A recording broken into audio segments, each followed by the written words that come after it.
Just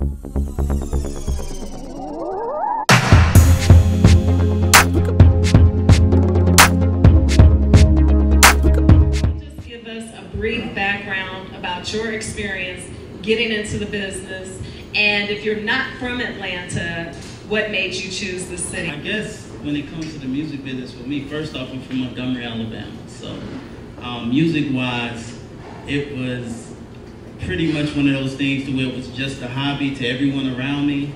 And I knew what I wanted to do, but it was like, everyone was like, man, you're chasing a dream. I don't even know, it's cool, but what's your backup plan? And I knew that, so I started, I was like, if I'm gonna make it in music, I need to learn everything there is to know about music. So I was, in high school, I was working at the radio station. I was running a nightclub before I was old enough to be in it. I was doing everything I could, knowing that when the right opportunity came, I would be, be able to take advantage of it. So what ended up happening with me, I guess, is I was an artist first before production and everything else. And it got to a point to where I became like that big fish in a small pond where I was proving people right, as far as on their end. Parents was even telling people like, well, you keep on talking to their kids like you're gonna be like Khao running around here chasing a dream, doing nothing with his life. And that's when it hit me. I was like, you know what? Either I'm gonna start believing these people or I gotta get out of here. So I packed up, moved to Atlanta.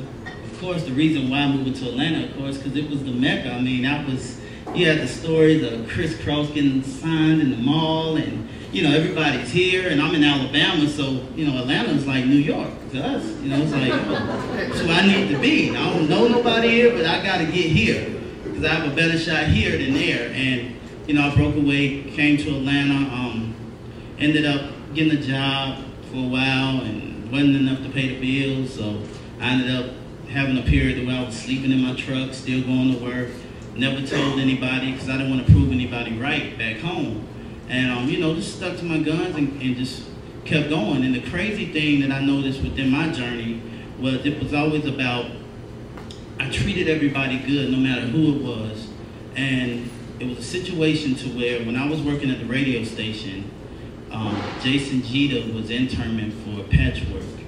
And they had an independent label, and I was one of the only people at the station that would listen to the independent artists. Because back then, if you weren't major, they really would just put you in a little bin, and I would go and listen to all the records.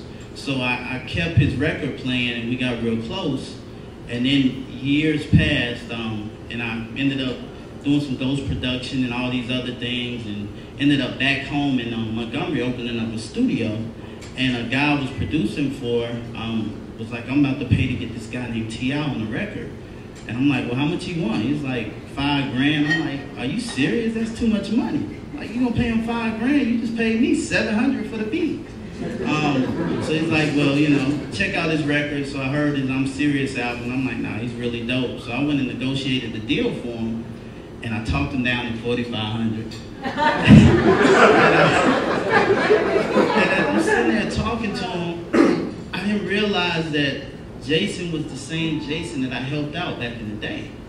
And once it clicked, it was just like, at that point, he was saying, hey, we're leaving Arista, we're starting Grand Hustle Records instead of Grand Hustle Management. And he's like, Khao, I always knew you were doing the independent thing. So, and at that point, I knew that was my chance. And I realized all the things that I did back home didn't fully work for me, but it's perfect for this situation. So I just went all in. I started calling all my DJs up, started calling up the radio heads, started making sure I could help them facilitate shows however I could, never asked for a dime. When it started working with the PSC, because they were, I'm like, well, let's shed a little attention to them. And from there, it got to a point where Tip started hearing all these records from everybody else in his camp, and he was like, yo, where's my beats at? I'm like, I thought you'd never ask. So from there, the rest was history, and went on to make it happen.